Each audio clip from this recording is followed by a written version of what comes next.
محبت میں یہ بات مناسب نہیں تھی کہ میں بدلہ لوں گا، یہ ہرگز مناسب نہیں تھی سرکار سے کرنی، لیکن کی کرنے والے نے مجھے آپ نے ایک چھڑی ماری تھی، میں بدلہ لوں گا، لے لو نا۔ آپ میری اس وقت قمیض اتری ہوئی تھی، سو آپ قمیض اتارے، جناب کو یہ عمل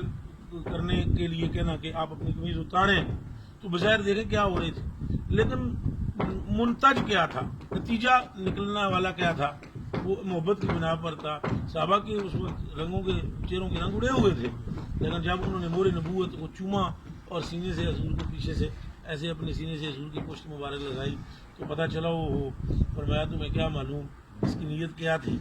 اسی طرح ایک صحابی ہے جن کا نام ہے عبد الرحمن بن عوف، تو ایک مائی آئی حضور کی برگاہ میں تو دیکھا کہ آپ کے کپڑے مبارک یہاں پہ احمد، یہاں پہ احمد، یہاں پہ احمد، قمیض پہ پیمد ہی پیمد لگے ہوئے ہیں، دامن پتہ نہیں کتنے پیمدوں سے بھرا پڑا ہے۔ عرض کیجیے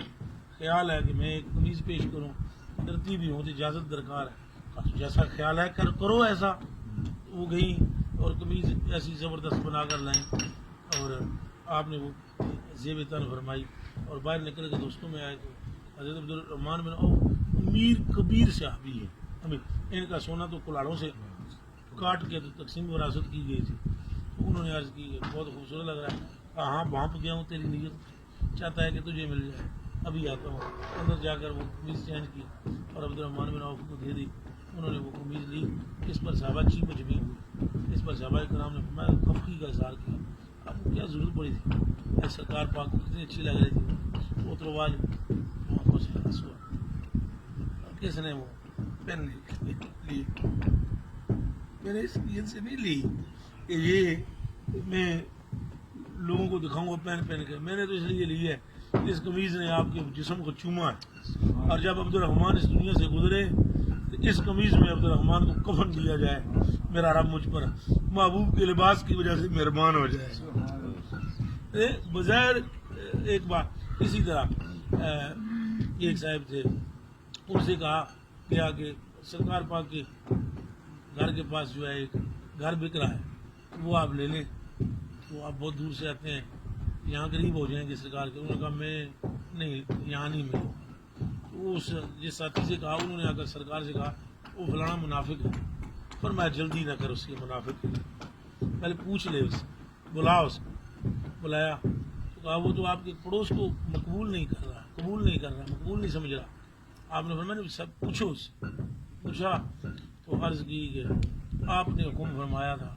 کہ جو دور سے میرے پاس چل کر آئے اور اللہ کے گھر میں اسے فضل نصیب ہوتا ہے اور اسے رحمت نصیب ہوتی ہے اور اس پر کرم ہوتا ہے، میری تو یہ نیت ہے ان پر زیادہ اللہ اور اس کے رسول کی مہربانیاں ہوں۔ اس کو دے کر کہا دیکھ تو کہہ رہا تھا یہ منافق ہے، یہ تو ایمان کی بلندیوں کو چھوا ہوا۔ تو محبت جو ہوتی ہے، اب یہ بات ہے کہ محبت کے انداز مختلف ہے، محبت تو دیکھو میں نے 1000 مرتبہ منع کیا پھر بھی میں نے دیکھا کہ وہ لے ہی گیا اور اس نے اس میں سے ناخن نکال ہی لی،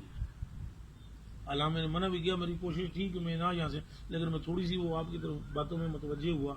اور وہ اس نے اپنا کام کر دکھایا۔ تو انداز مختلف ہو سکتے ہیں کسی کے، مگر محبت بہرحال محبت ہوتی ہے۔ کسی ایک صاحب کا 4 بیٹے ہیں ماں کے، ایک آتا ہے اور اپنی ماں کی تلی کو چھوتا ہے، پاؤں کی تلی کو، اور کہتا ہے آپ ٹھیک ہیں، آج دن اچھا گزرا، صحت کیسی۔ دوسرا بیٹا آتا ہے ماں کے ہاتھ کو چومتا ہے، وہ پاؤں کو نہیں چومتا اور ماں کے ہاتھ کو چومتا ہے آپ ٹھیک ہیں۔ تیسرا بیٹا آتا ہے ماں کے ماتھے کو چومتا ہے آپ ٹھیک ہیں، طبیعت صحیح ہے۔ چوتھا آتا ہے وہ ہاتھ ہی نہیں لگاتا ماں کو، کہتا ہے اماں السلام علیکم، والے سب خیر ہے، محبت سارے کر رہے ہیں۔ اب محبت کے درجات ہیں، اس جیسا کوئی نہیں ہو سکتا جس نے پاؤں کی تلی کو آ کر چھونا، باقی وہ بھی خالی نہیں ہے جس نے اگر کہا ہمارے بلنے خدا اپنا ایک لاہبالی پڑھنے، خدا اپنا ایک انداز ہے۔ محبت چاروں کے اندر موجود ہے، سب میں محبت موجود ہے۔ اب محبت موجود نہ ہو تو کوئی روزہ رسول پہ کیوں جائے؟ روزہ رسول پر جانا محبت کی دلیل۔